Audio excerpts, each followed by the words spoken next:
Oke, pertanyaan. Saya baca lagi pertanyaan. Sebentar, ini sudah tinggi nih ya.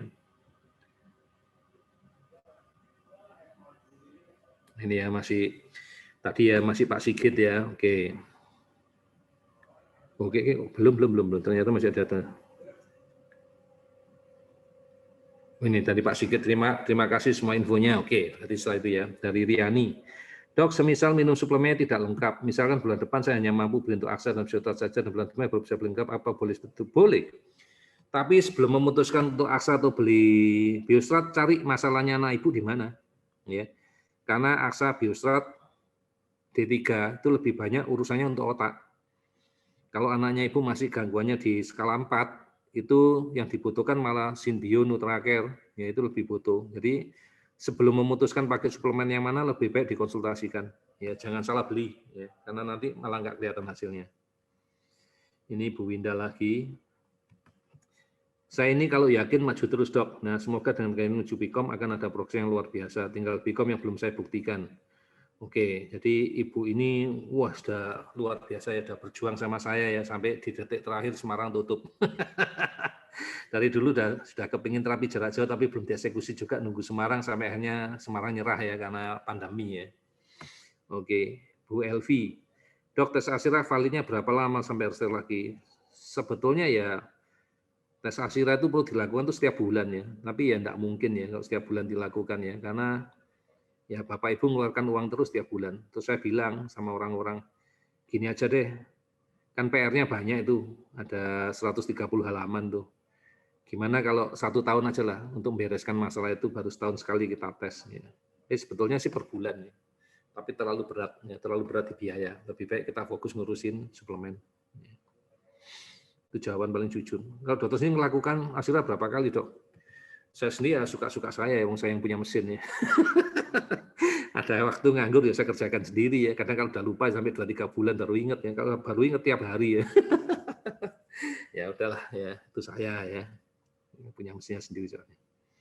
Lagi dari Mama Valeri sama-sama Pak Sigit. Oke ya. Bu Antinta, alhamdulillah jadi makin semangat baca komen mama-mama baru jalan baca cacing minggu depan mau Asira. Alhamdulillah ya, mudah-mudahan bisa bantu. Dari Dedi, dok setelah minum biostrat, asa dan D3 super, apakah bisa langsung diberi susu? Kasih jeda, terutama susu itu harus dijedah ya, karena terus terang nggak ada buktinya ya. Orang ngomong loh, dok susu kan mengandung vitamin juga. Iya, tapi di dunia kedokteran susu sama air kelapa itu dipercaya sebagai anti racun. Gitu. Ya, kita nggak tahu apa dia menetral atau enggak ada studinya. Nah daripada kita buang-buang uang ya, lebih baik kita ikuti aja lah, nggak usah diminum dulu ya. Kasih jeda 1 jam lah minimal ya, biar paling enggak ada suplemen yang diserap sama tubuhnya dulu. Ya. Oke, dari Egon ya. Yakin kalau ini jalan sukses anak saya didiagnosis ASD tapi waktu diarahkan ke dokter gizi setelah tes LG-nya sangat banyak, protokol baru saya pelajari dan semuanya masuk akal. Terima kasih Egon. Pak Egon terima kasih ya. Dari Leta, dok kalau sudah pakai Nutracare apa masih harus makan saya untuk seratnya? Susah itu maksudnya. Kayaknya salah deh. Ya, apa gunanya? Kayaknya Bu Leta keliru deh. Bukan berarti Nutracare itu pengganti sayur loh, salah loh. Nutracare itu cuma memotong makanan, ya. Memotong makanan apa aja, ya gula ya dipotong, karbo dipotong, sayur dipotong, ya. Jadi ini jangan salah, Bu Leta ya. Jadi dia tetap perlu sayur, iya. Karena Nutracare itu tidak menggantikan sayur, walaupun kadang-kadang orang dikasih Nutracare, BAB-nya jadi lebih bagus dok. Hati-hati ini bukan itu, ya. Kerjanya bukan di situ. Kerjanya enzim adalah memotong makanan, ya. Dari Nia. Dok, berarti kalau beli suplemen imprint jangan nyetok terlalu banyak ya, cukup untuk masuk. Iya, biasanya saya ngomong di balik-balik ya di grup di mana 1,5 bulan aja, jangan terlalu lama. Karena doa kita juga doa pendek. Kok doa pendek gimana dok? Karena kita berharap anak kita bulan depan udah sembuh. Jadi kita gak serakah, gak nyetok banyak-banyak ya. Oke ya, jadi kita positive thinking ya. Jadi dalam artian saya nyetok secukupnya saja. Ya, saya nggak akan ngambil juga jatahnya orang lain yang kalau sampai misalnya mata hati kehabisan stok mereka juga nggak bisa beli. Kita bukan orang serakah. Kita cuma pakai untuk kebutuhan kita sendiri, iya. Sebagai ada cadangan, iya. Tapi kita positif, mudah-mudahan setelah ini selesai ya anak saya udah nggak butuh lagi. Ya, itu doanya kita kayak gitu. Makanya jangan banyak-banyak. Lagi-lagi lucu kan, kalau orang jualan suplemen kenapa nggak boleh nyetok banyak-banyak ya? Ya kan karena kita nggak jualan suplemen gitu loh. Ya, kita bukan jualan suplemen, artinya bukan kita mencari keuntungan dari suplemen, ya itu intisarinya, jangan salah paham. Kita menyediakan suplemen karena orang tua kesulitan mau beli di mana, kesulitan untuk mendapatkan harga yang terbaik. Ya, jadi kita coba bernegosiasi dengan mereka supaya harganya kita lebih murah. Ya. Dari Rio Mata Hati, dok suplemen kok diminum langsung dua ataukah diminum langsung dua, ini suplemen yang mana? Ya suplemen yang mana? Ya kalau tubuh itu punya konsep. Kalau kebutuhannya tinggi ya mintanya diminum langsung. Tapi ada juga tubuh yang butuh, aku maunya sedikit tapi sering. Ya jadi bisa maintain. Ini tergantung kebutuhan suplemen yang mana. Ya beda-beda. Ini dari Letawagi. Suplemen dari Mata Hati diimprint semua kah dok? Iya, saat ini diimprint semua. Ya saya sudah minta diimprint semua. Karena apa? Ya supaya lebih murah lah ya. Dalam artinya lebih murah supaya kalau bisa kita ngurangi dosisnya lah. Ya. Alhamdulillah, ini sih. Alun seminar booming V, Sahid dapat doorpress aksa. Nah, saya kok bingung dok. Kan saya belum asira kok gak diminum mubazir ya dok. Emang saya minumkan aja dok. Iya, diminumkan aja. Terus dosisnya berapa? Rata-rata 1 saset sehari, yaitu dosis maintenance. Ya. Kenapa nggak boleh dibagi dok? Kalau nggak bisa minum dibagi boleh. Takutnya kalau dibuka itu teroksidasi. Ya, karena itu kan antioksidan. Kalau udah dibuka kena udara teroksidasi, kan berarti tidak berguna lagi. Jadi kalau seandainya dia udah terbuka, tolong ditutup yang rapat lagi, masukkan kulkas, ya biar nggak teroksidasi. Jadi kalau aku biasanya gini, diminum separuh, separuhnya tak lipat lagi, tak tutup lagi, tak seal, ya, tak solasi biasanya biar nggak buka lagi, tak masukkan di wadah kayak Tupperware, tak masukkan kulkas, ya, biar tidak teroksidasi. Itu saya aksa. Dari Bu Vina, terima kasih atas kebaikan dokter. Kebaikannya mana nih? Wah, Bu Vina, terima kasih juga ya. Alfon, terima kasih. Ya, ini berarti yang sudah mau ini ya, sudah mau meninggalkan kita dalam artian sudah mau out ya, karena kita sudah molor ya. Bisa hemat di Nutraker? Iya, saya juga berharap begitu Bu. Ya, kita berharap lebih hemat karena Nutraker itu yang paling banyak. Wah, ini dokter, saya biasa konsumsi vitamin produk HTI dari madu. Jujur saya nggak pernah pakai Bu. Saya nggak tahu apakah itu cocok untuk anak ibu atau enggak. Biasanya kita coba, ya. Nanti anaknya ibu dicoba dipakai itu dikombinasi. Hasilnya bagaimana? Kalau saya sih buat orang tua nggak bingung, biasa saya ngomong tolong di stop dulu aja deh. Gitu. Kalau setelah habis jangan dipakai dulu gitu. Ya. Saya takut nanti kalau kecampur sesuatu, iya kalau efek positifnya lebih tinggi. Kalau ternyata dapat efek yang negatif, ya. Kalau saya biasanya gitu, habiskan dulu yang sudah ada, nanti baru kita pakai murni yang sudah kita pakai. Ya, Bu Nita. Dok, Amalia kalau tidur ngorok, lama-lama nanti hilang ngoroknya, apa termasuk gangguan tidur, dok? Kemungkinan iya, kemungkinan alergi. Ya, alergi susu, biasanya alerginya ngorok. Ya. Bu Riani. Di imprint itu dikasih frekuensi. Ya, tadi sudah jelaskan diisi frekuensi. Ya. Alvis Lagen, soalnya saya punya aslam, boleh minum obat, gitu membaik, saya suruh minum Sinbio dan Nutralin membaik, gak pernah kembung, gak pernah lagi. Ya, memang bisa ngobatin itu juga ya. Dok, untuk SOP sudah ya itu diimprint ya, diimprint spesial untuk membuat anak tenang. Itu untuk mengatasi gangguan hormonal dan untuk mengatasi gangguan neurotransmitter. Ya, jadi kalau Bapak Ibu mempelajari tentang brain inflamasi, ada suatu keadaan yang disebut gangguan neurotransmitter dan gangguan hormonal, itu bisa dibantu diatasi dengan penggunaan ESO, ya, essential oil. Ya. Dan mereka juga bisa membantu gangguan tidur, ya, mengatasi gangguan tidur. Oke, tinggal dikit lagi Bapak Ibu slide-nya. Lanjutkan lagi dikit lagi. Terapi BICOM ya. Ini gambar mesin BICOM-nya. Yang ditanyakan adalah BICOM jarak jauh ya. Jelaskannya sulit ya karena teknologi kita belum sampai di situ, tapi saya ingat ya satu hal. Waktu ada seorang Bapak dari Medan memaksa ingin telepon saya nanya ya, nanya tentang teknologi ini. Akhirnya saya dapat jawaban yang enak ya. Setelah Bapak itu ngomong. Pak Dihol ya. Dia ngomong gini, Dok, kalau saya perhatikan, ini mirip-mirip terapi BICOM jarak jauh itu mirip-mirip kayak santet ya dok ya. Ya benar juga ya, ya benar juga Pak. Terima kasih ya, aku dikasih kalimat yang akhirnya aku tahu jawabannya ya. Coba Bapak Ibu, kita ngomong santet dulu deh.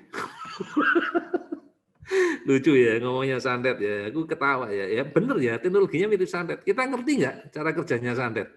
Nggak tahu dok. Kenapa bisa nyampe ya kepada orang yang disantet itu ya? Iya kan kalau kita lihat kan mereka kadang-kadang cuma minta darah lah, minta foto lah, minta rambut lah, minta tanggal lahirnya, minta apa, tapi terus bisa kena kan disantet kan. Lewat mana coba? Kok bisa ya? Nah, Bicom tuh ya mirip-mirip itu. Ya, kita bisa melakukan terapi jarak jauh, ya kan? Ke Medan, ke Batam, Palangkaraya, ya kemana aja kita bisa ya. Ya mirip itu teknologinya. Kalau handphone tadi kan masih butuh satelit, ini nggak butuh satelit, yang bisa nyampe dok, iya. Tapi kok tahu dok yang dituju mana? Kan kita punya darahnya anak bapak ibu. Nah darahnya itulah SIM card-nya anak bapak ibu, sehingga terapinya tepat sasaran. Loh, dok, berarti kalau nggak dikasih darah dok, ya pakai apa? Masa kita pakai nama? Ya namanya Ali kan banyak, ya, bisa kemana-mana terapinya nanti ya. Jadi itu mirip santet ya, benar juga ya, terapi jarak jauh itu mirip santet ya. Teknologinya sudah ada, tapi teorinya belum bisa dijelaskan. Ya. Efektivitasnya, ya kayak efektivitasnya santet tadi itu loh. Ada yang orang kena santet ya, ya kan Pak bilang ya lucu ya kayak pasien-pasien tuh yang jarak jauh tadi ya. Ya itu tadi, buktinya mereka juga sembuh gitu loh. Terus dibalik, dok kalau gitu saya mau nyantet pakai Bicom bisa? Nggak bisa. Ya nggak bisa ya, saya mau nyantet ya, oke aku mau nyantet lah, siapa yang mau tak santet, mau tak isi paku lah, nggak bisa ya. Ternyata untuk kejahatan Bicom nggak bisa ya. Jadi ini hanya untuk kebaikan. Ya, ini dijawab, ya dok, nama Papa Dian dok, namanya Pak Sihol ya, aku ditelepon waktu itu ya. Ini ya teknologi Bicom jarak jauh ya. Yang lain-lainnya nggak ada yang nanya ya, cuma nanya Bicom jarak jauh. Ya. Ini nanti akhirnya kita pakai ya, karena apa?